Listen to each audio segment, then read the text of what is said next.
करे। आज तो ये भी होता है कि किसी लड़की से प्यार की बात की, मोहब्बत की बात की, अफेयर की बात की, रिश्ते की बात की, और फिर का तेरे साथ शादी करेंगे, और फिर शादी के नाम पे उसका शबाब लूट लिया, उसके साथ ज़िना कर लिया, उसके साथ सारी रंगरेलियां मना ली, सारा खेल कूद कर लिया, और उसके बाद का अब तेरे साथ शादी नहीं करेंगे क्योंकि तू इस काबिल नहीं है, तेरे अंदर ये ऐब है, ये ऐब है, ये ऐब है। याद रखना, किसी पे जुल्म करने वालों, अच्छी तरह याद रखना, पहली बात तो अफेयर करना जायज न था, पहली बात तो नाजायज ताल्लुकात करना जायज न थे, पहली बात तो किसी लड़की से दोस्ती करना जायज न थी, और अगर की थी और वादा किया था अल्लाह अकबर तो ज़िना और उसके साथ तन्हाइयां जायज न थी। अल्लाह अकबर, अब उसका शबाब लूट कर, उसमें ऐब निकाल कर उसको छोड़कर ऐसे भागते हो जैसे फूलों का रस चूस करके भौरा भाग जाता है, दोबारा उधर का रुख नहीं करता। तितलियां फूलों का रस चूस कर दोबारा उधर का रुख नहीं करती। किसी के शबाब से खिलवाड़ करके, किसी के हुस्न से खिलवाड़ करके,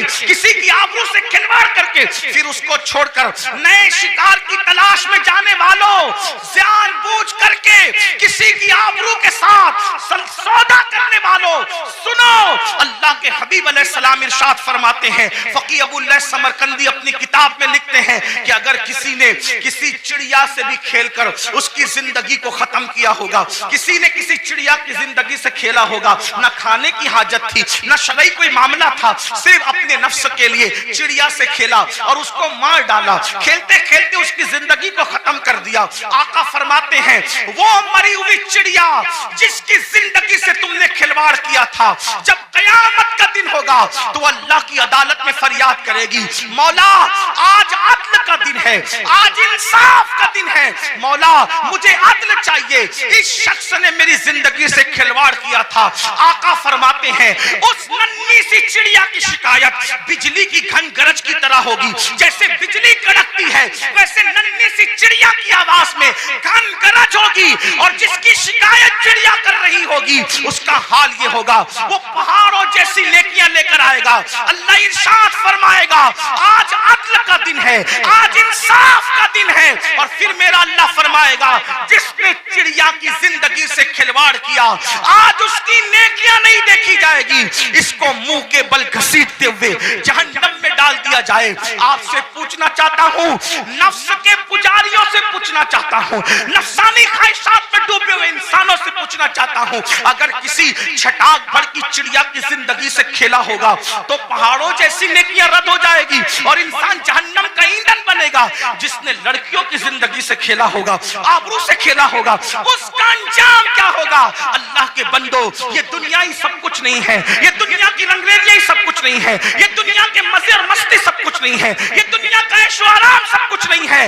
उस दिन के बारे में डरो जिस दिन के बारे में कुरान कहता है, यौम यक़ूमुर रूह वल मलाइका सफ़्फ़न ला यतकल्लमून इल्ला मन अज़िन। उस दिन जिब्रील अमीन और सारे फरिश्ते अल्लाह की हैबत से कांपते होंगे, किसी में कलाम करने की जुर्रत नहीं होगी। उस दिन अपना क्या होगा? जिस दिन अंबिया की जबान पे नफ्सी नफ्सी होगा, उस दिन अपना क्या हाल होगा? इसलिए लोग लड़कियों की जिंदगी से तो खेलते हैं, खुद की बीवी का अगर सालन में नमक ज्यादा हो जाए तो तलाक दे दे, मारे पीटे।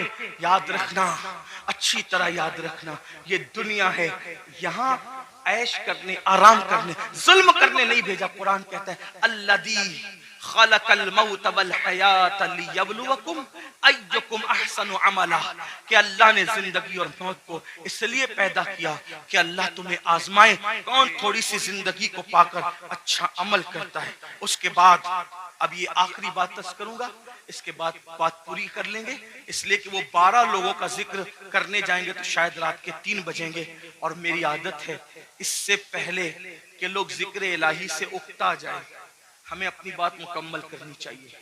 और लोग कहें चुप हो जाओ, इससे पहले हमें खुद ही चुप हो जाना चाहिए। ये आदाब महफिल भी है और ये शराफत की निशानी भी है। तो मैं इसी पे बात पूरी करूंगा, फिर किसी दिन मौका मिला इंशाल्लाह तो, या तो आजकल तो बयानात यूट्यूब पर आते ही रहते हैं, किसी भी जगह मुकम्मल हो जाएगी तो आप तक पहुंची जाएगी इंशाल्लाह। ये 5वीं बात है, लेकिन इसको ध्यान से सुन, और ये आखिरी बात है आज की महफिल। अल्लाह के रसूल अलैहिस्सलाम फरमाते हैं, 5वां टोला जब कब्र से निकलेगा तो उनके जिस्म से मुर्दार की बदबू आए। मुर्दार की बदबू, और वो मुर्दार की बदबू लेकर के अपने कब्र से उठेंगे। साहबा ने पूछा हुजूर वो कौन होंगे?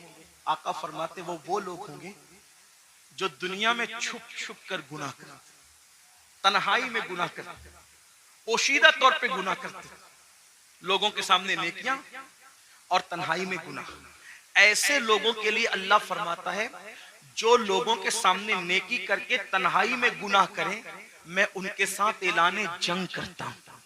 और दूसरी हदीस में आता है कि हबाअम मंसूरा की तफसीर करते हुए अल्लाह के रसूल ने खुद फरमाया, आका फरमाते हैं, साहबा ने पूछा हुजूर ये हबाअम मंसूरा का मतलब क्या है? कि अल्लाह उनकी नेकियों को जर्रे की तरह बिखेर देगा। तो आका फरमाते हैं जो तन्हाइयों में गुनाह करते थे अल्लाह उनकी नेकियों को ऐसे बिखेर देगा जैसे रोजोन के जर्रात होते हैं जो सिर्फ धूप में नजर आते, इतने बारीक कर देगा अल्लाह, यानी इतनी बेवकूफ हो जाएगी उनकी नेकियां कि अल्लाह ताला उनके जर्रे जर्रे कर देगा, उनकी नेकी कोई काम की नहीं होगी। और अल्लाह पाक उनकी नेकियों को रद्द फरमाएगा। वल आक़िबतु लिल मुत्तकीन, आखिरत तो मुत्तकियों के लिए है। इस सिलसिले में हजरत ज़ैद एक बात बयान करते, फरमाते हैं मैं कब्रिस्तान गया, जब कब्रिस्तान पहुंचा तो एक दरख्त को टेक लगाकर मैं बैठ गया, इसलिए कि मैं चाहता था कि कब्रों को देख करके इबरत हासिल करूं। ऐसे मैं टेक लगा के बैठ गया तो मैंने क्या देखा, मेरी आंख लगी, आंख लगी तो दिल की आंखें बेदार हुई। मैंने ख्वाब देखा कि लोग अपनी अपनी कब्रों से उठ रहे हैं, किसी के उजले लिबास है, किसी के मैले लिबास है, कोई कैसा है कोई कैसा है। लेकिन एक शख्स को मैंने देखा जब वो उसकी कब्र से उठा, उसकी कब्र से, तो एक आसमान से आग की चैन जंजीर आई और उसके हलक में डाली गई, और वो उसके हलक से गुजरते हुए पेट, और पेट के बाद फिर नीचे के मकाम से वो जंजीर निकल गई, और वो चीख रहा था, चिल्ला रहा था, और चीखते चिल्लाते कहता था मुझ पर ये क्या अज़ाब हो रहा है? क्या मैं नमाज नहीं पढ़ता था? क्या मैं रोजा नहीं रखता था? क्या मैं रमजान शरीफ के रोजे नहीं रखता था? क्या मैंने हज नहीं किया था? क्या मैंने उम्रे नहीं किए थे?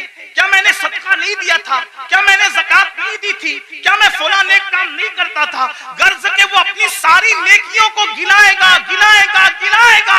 इसका मतलब वो गुनहगार नहीं था, वो नेकोकार था, इसलिए वो वहां भी नेकियों को गिनाएगा। हजरत ज़ैद कहते हैं जब वो अपनी नेकियों को गिना रहा था तो गैब से आवाज आई, बंदे तू सारी नेकियां करता था, लेकिन जब तू अकेले में और तन्हाई में होता था तब तू गुनाह करता था, अल्लाह से नहीं डरता था। तो जिसने तन्हाई के अंदर गुनाह किया अल्लाह ने उसकी नेकियों को जाय कर दिया। आपसे पूछता हूँ अल्लाह के बंदो, नरम नरम गद्दों पे लेटकर रात की तन्हाइयों में चार दीवारी में क्या देखते हो? कौन क्या देखता है मुझे नहीं पता, लेकिन अपने आप में डूब करके सोचो, वो गंदी फिल्में, वो गंदे मनाजिर, वो गंदी तस्वीरें रिंद की रिंद रहे, हाथ से जन्नत न गई। जो तन्हाइयों में गुनाह करते हैं और लोगों के सामने नेकियां करते हैं, कब्रों से उठेंगे तो उनके बदन से मुर्दार की बदबू होगी। अल्लाह उनके साथ ऐलाने जंग करता है, उनकी नेकियों को रेत के जर्रों की तरह बिखेर दिया जाएगा। अपने आप पे रहम करो मेरे भाइयों,